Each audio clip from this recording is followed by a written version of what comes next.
What the fuck is that? I took a picture of you, but you were like looking around, looking weird for you to say that. Give me that. Give me that. Give me that. Give me that. Give me that. See, this is why I do these by myself. Because now we have the rest of the team sitting here, and this is what happens. Just, look at this. Look at that. Do you see this? Look at this.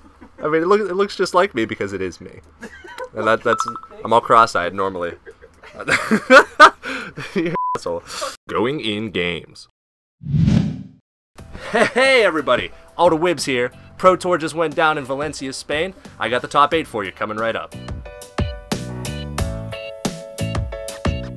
I'm just gonna, blow through all the decks that made top 8, and we'll touch on stuff. So 1, we have Blue, White, Red Control. We got Pod coming up next. Affinity. It didn't kill Magic for nothing. Storm, because no one saw that coming. Weatherman. Tarmo Twin, because that name doesn't suck. Tarmo Twin. Tarmo Twin.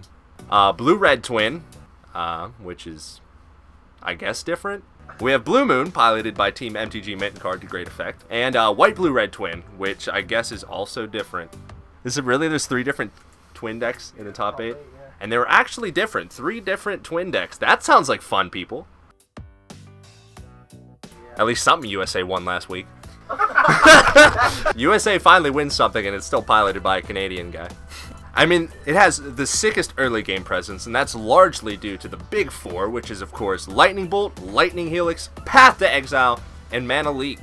Why only 3? I don't know, because you're dumb. It's the big 4, but it's not even 4 There's ofs. 4 things, but it's 4 Bolt, 3 Helix, 3 Path, 2 Tarmo Twins. That's not what they...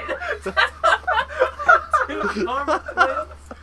And I mean, you just get to play a whole bunch of really sweet cards. I mean, you have Vendilion Click, you have Snapcaster Mages, and you have one of my favorite Planeswalkers of all time in a Johnny Vengeance. And now we have Pod.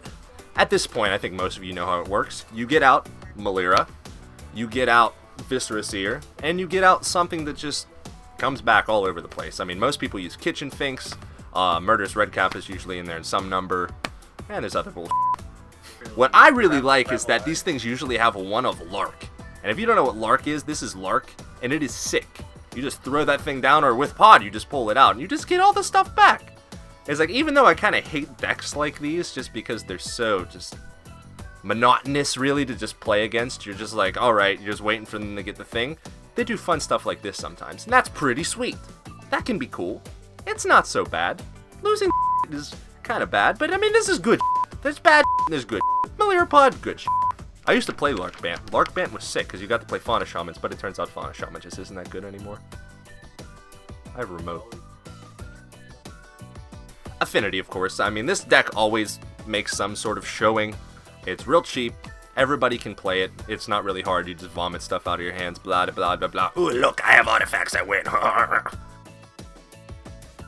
Storm, because that's fun to play against. It's not even fun to play. You have Pyromancer Ascension, Past in Flames. You play all your stuff out, you rack up counters on your Pyromancer's Ascension, you just rip all that stuff back, and you see if you draw the stuff you need. Sometimes they don't, it's actually pretty funny. Empty the Warrens is actually kind of interesting, because a lot of people will bring in Leyline of Sanctities to just, like, stop them. Like, dude, like, you have Grape Shot, oh my god, you win. But you don't win, because now I got Leyline of Sanctity on turn 0!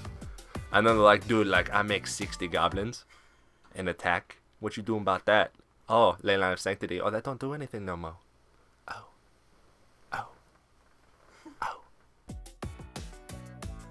Oh no, we're going to Tarmo Twin. You gotta say this one obligatory with a motherfucking southern accent, because you got Tarmo Twin up in this bitch. Yes, Tarmo Twin. Because what? I mean, why not? Why the f not? Why the f? It's modern. It's modern. Everybody's playing Twin. Why not just shove green in it and play some Tarmogoyfs? Goyf, goyf, goyf. Goyf, goyf, goyf. Every time I say Tarmo Twin in this video, it's going to cut to me going, goyf! Yeah, so Tarmo Twin. It's just Splinter Twin with Tarmogoyfs, because I guess you, instead of just waiting to try and play your stuff out, you can beat face a little. It worked out for the Dick Man. I wonder how the Ass Man did.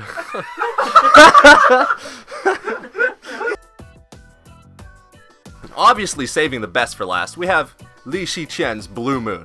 Master of Waves obviously making a splash in Standard, but who knew he could just make waves in Modern too? It just writes itself! I mean, Tide goes in, Tide comes out, and it's all because of the Blood Moon. No, I mean, Moon and Tide and Water, blah blah blah, jokes aside. I mean, the deck was there as a metagame sort of destroyer. They said, you know what people aren't expecting? Mono Blue Devotion in Modern, but they're certainly not expecting all of their lands to become completely useless after turn 3. And I mean, maybe it wasn't the best thing, because it's not just that strong by itself, but there is an unexpected factor that comes into these things, and especially at Pro Tours, because there's a lot of scouting that goes on, and people try to figure out what the majority of the things are playing. Maybe the format can be a little bit more open than what we've seen. Even though these decks didn't make top 8, they're obviously still things that are probably going to be played heavily in Richmond, and then you should just be prepared for anyway. I mean, Zoo, there's more than a few different varieties of it. There's your run-of-the-mill Zoo. Naya, Neo. I mean, some play Geist. If you're playing Domain Zoo, you got Tribal Flames, you got Geist, you got a whole lot of... you run the gamut on things that you can really do. And then you just have your smash all, beat face Zoo decks that are just playing all the 1-drops ever. You have Curd Ape, you're like, oh, dude, look, I got a couple different lands, I'm sweet. Same thing with Loam Lion, same thing with Wild Cattle. And of course, Boggles. Now, this is a deck that for some reason no one saw coming. I don't know why, because if you've ever gone to a GP in the past year, it's everywhere. But no, Boggles is obviously, I mean, it has the single most consistent clock of any deck, probably. It's like, they'll mulligan down to 4 and still beat your by turn 4. It's just a deck you have to prepare for. At least I'd prepare for. Alright, well that pretty much covers my breakdown for today. You can expect to see me and the rest of the Going In Games team at Richmond on March 8th. You can just come around, if you see us, you can ask us stuff. We'll talk to you about all the random bullshit that we talk about on here. Wibs going out.